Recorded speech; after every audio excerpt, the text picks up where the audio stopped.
ሰላም ሰላምታና በብዘለኹም መብጻሕን ክቡራት ተኸታተልትና ኣብ ስዑዲ ሕማቕ ዝኾነ ሳሚዒ ተሰሚዑ ካብዚ ተበጊሱ ድማ ንብዙሓት ሰራሕተኛታት ገዛ ኣብ ስዑዲ ዝርከባ ፍርሕትን ሻቕሎትን ፈጢሩለን ይርከብ።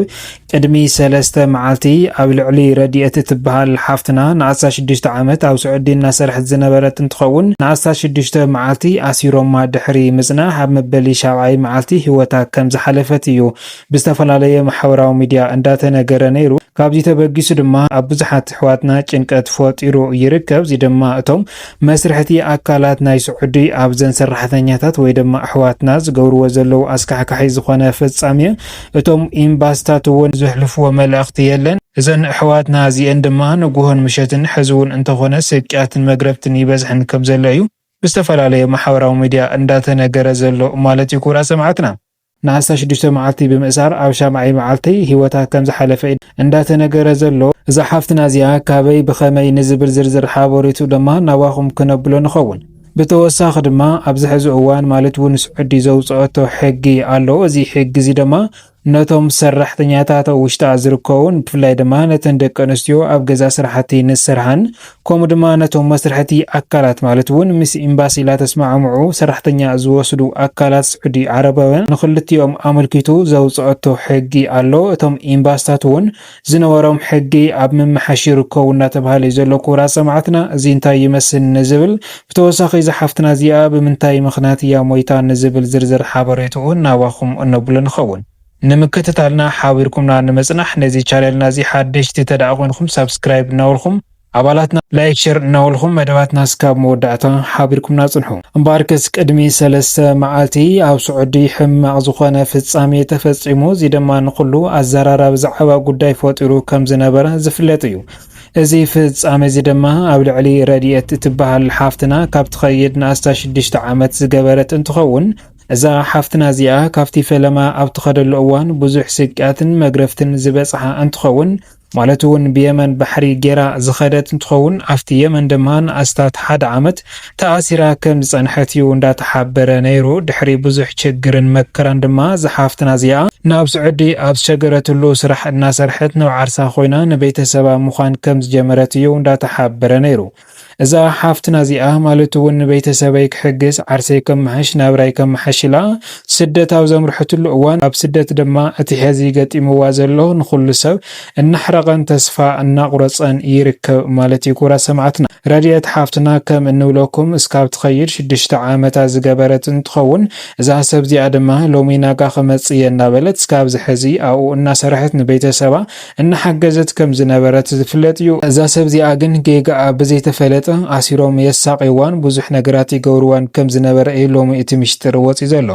እዚ ወፂኡ ዘሎ ምስጢር ድማ ክቡራት ሰማዕትና በቲ ሕቡእ ቪድዮ ናብ ማሕበራዊ ሚድያ ዝተዘርግሐ ማለት እውን እዛ ሰብ እዚኣ ኣሲሮም ከሳቂዋ ከለዉ ሞባይል ከፊታ ፊት ንፊታ ጌራ ማለት እውን ላይቭ ተመሓላልፍ ከም ዝነበረት ካብቲ ላይቭ ሪከርድ ድማ ናብ ዝተፈላለየ ማሕበራዊ ሚድያታት ከም ዝተመሓላለፈ እዩ ሎሚ ተወዚዑ ዘሎ። ካብዚ ዝተበገሰ ድማ እዛ ሰብ እዚኣ ቅድሚ እውን ዝተዛረበቶ ዘረባ ነይሩ ማለት እዩ።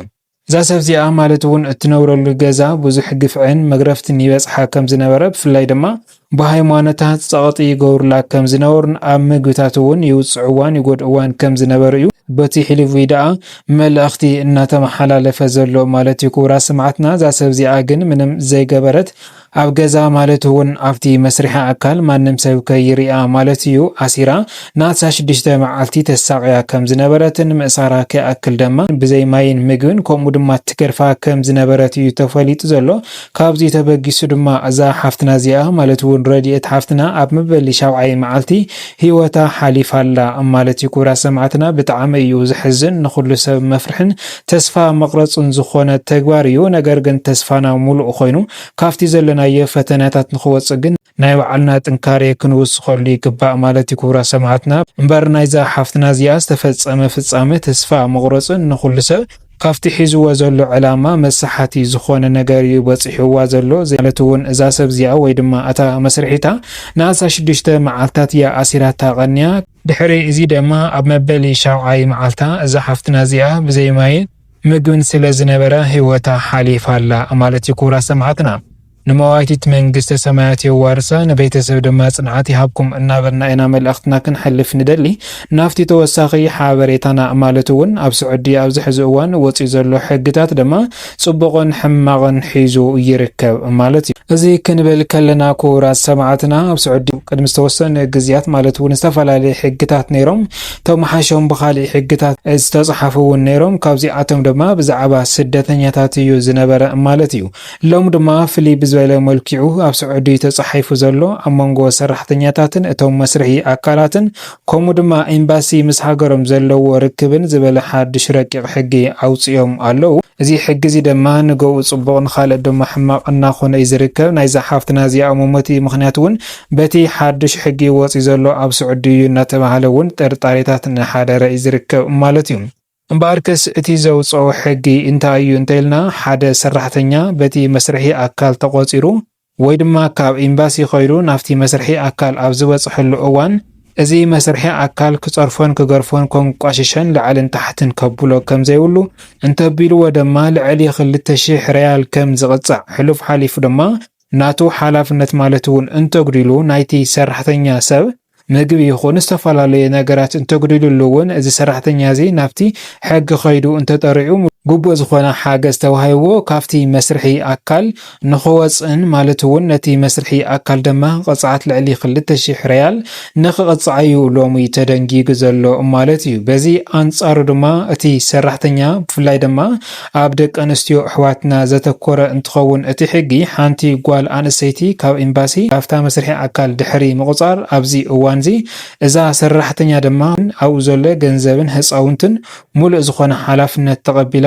ሙሉእ ዝኾነ እንክብካቤ ከም እትገብር እዩ እንዳተሓበረ ዘሎ። እዛ ሰብ እዚኣ ኸይዳኡ ዘይልሙድ ዝኾነ ተግባር እንትፍጽም እንተተረኺባ ከምኡ ድማ ነቶም ህፃውንቲ ካብ ሓላፍነት ብዝጎደለ መልክዑ ክትመርሕ ወይ ድማ ክትኸይድ እንተተኻኢሉ እዛ ሰብ እዚኣ ወይ ድማ ሰራሕተኛ እዚኣ ድማ ልዕሊ 2000 ሪያል ከፊላ ማለት እውን ካብቲ ዓዲ ንሓዋሩ ከም እትባረርን ተመሊሳ ናይ ምስራሕ ዕድላ እውን ከም ዘይብላ እዮም ሎሚ እቲ ሕጊ ኣውፅኦሞ ዘለው ማለት እዩ።